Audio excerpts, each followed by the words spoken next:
নমস্কার বন্ধুরা, সুদীপার রকমারি চ্যানেলে আপনাদের সবাইকে স্বাগত।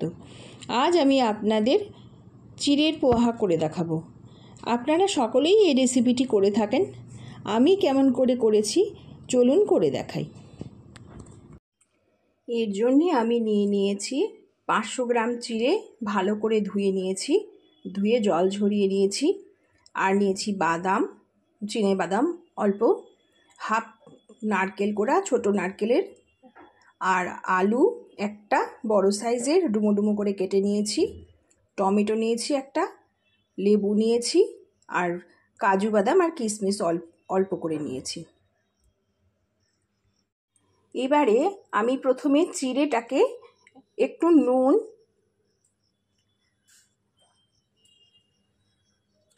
আর একটু মিষ্টি দিয়ে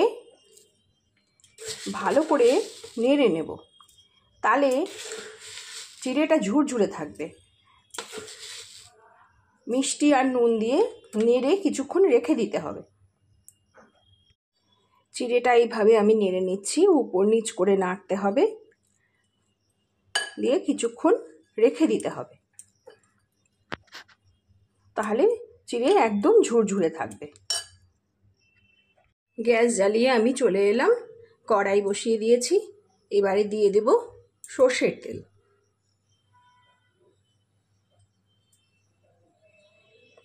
সর্ষের তেল দিয়ে আমি আলুটা প্রথমে একটু ভেজে নেব। তেল গরম হয়ে গেছে, এবার আমি আলু দিয়ে দিলাম। সব আলু দিয়ে ভালো করে নাড়িয়ে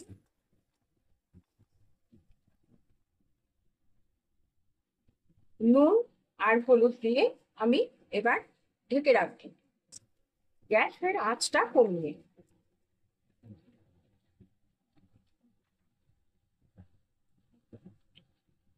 অল্প নুন দিলাম,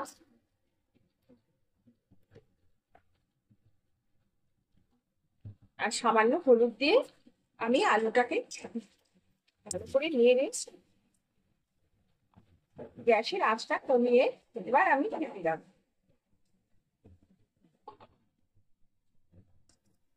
ওদিকে আলু ভাজা বসিয়ে আমি চিড়েটাকে আরও একবার ভালো করে উপর নিচ করে নেড়ে নেব, তাহলে চিড়েটা একদমই ঝুরঝুরে থাকবে। দেখুন চিড়েটা তো ঝুরঝুরে হয়ে গেছে, একদমই দলা পাকাবে না যদি এইভাবে করা হয়।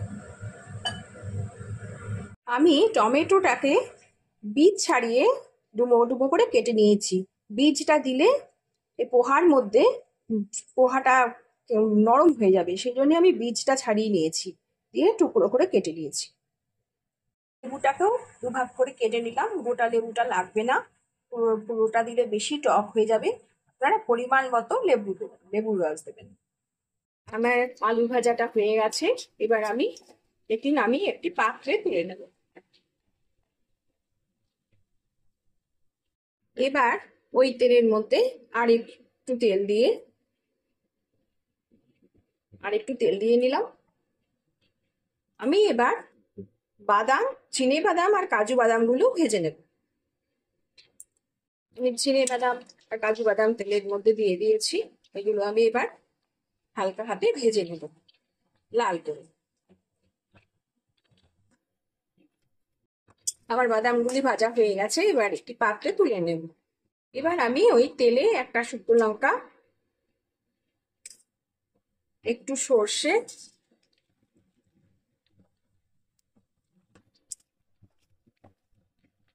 আর কাঁচা লঙ্কাটা দিয়ে দিলাম। ফোড়নের ভালো ভাজা গন্ধ বেরোবে, ফোড়নের ভাজা গন্ধ এগুলো পর্যন্ত নেড়ে যেতে হবে। এবার আমি ওই তেলের মধ্যে দিয়ে দেব অল্প হলুদটা দিয়ে ভালো করে নাড়ার পর আমি চিড়েটা এবার দিয়ে দেব। দেখুন আমার চিড়েটা কিন্তু সম্পূর্ণ ঝুরঝুরে হয়ে গেছে। এবার আমি এর মধ্যে দিয়ে দেব আমার ভেজে রাখা আলুগুলো।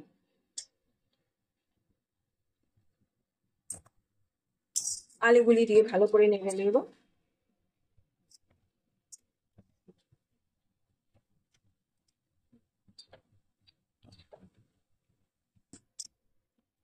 এবারে দিয়ে দেব কেটে রাখা টমেটো কুচি।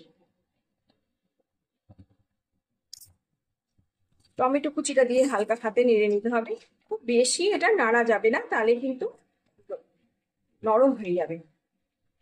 এবারে আমি বাদাম ভাজাগুলো দিয়ে দিলাম।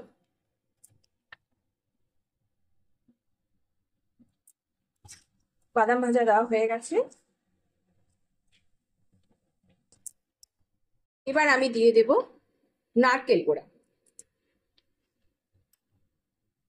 গ্যাসের আঁচটা কিন্তু আমি কমিয়ে রেখেছি, একদম বাড়ানো যাবে না। কিশমিশ গুলো দিয়ে দিলাম, সব নাড়িয়ে নেব।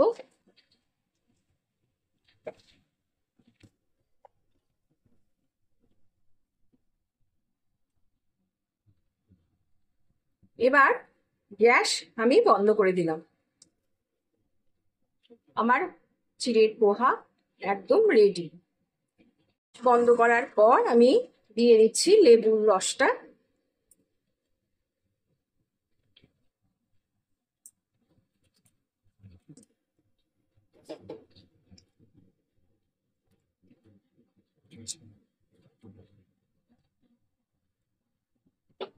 দেখুন কি সুন্দর ঝুরঝুরে হয়েছে চিড়ের পোহা, খেতেও খুব টেস্টি। এইভাবে আপনারাও ঘরে করে দেখবেন, খুব ভালো লাগে খেতে, খুব অল্প টাইমেই হয়ে যায়। বাচ্চাদের টিফিন, বড়দের টিফিন, সবার জন্যই খুব ভালো। দেখুন আমার চিড়ের পোহা সম্পূর্ণ রেডি। আমি পাত্রে নামিয়ে নিয়েছি। কি সুন্দর ঝুরঝুরে হয়েছে। এইভাবে আপনারাও করে দেখবেন, খুব সুন্দর খেতে হয়, খুব তাড়াতাড়ি আর খুব ঝুরঝুরেও হয়। এতক্ষণ আমার সাথে ধৈর্য ধরে থেকে আমার ভিডিওটি দেখার জন্যে আপনাদের সকলকে অসংখ্য অসংখ্য ধন্যবাদ। আমার রেসিপিটি ভালো লাগলে একটি কমেন্টের মাধ্যমে জানাবেন। ভালো থাকবেন সবাই।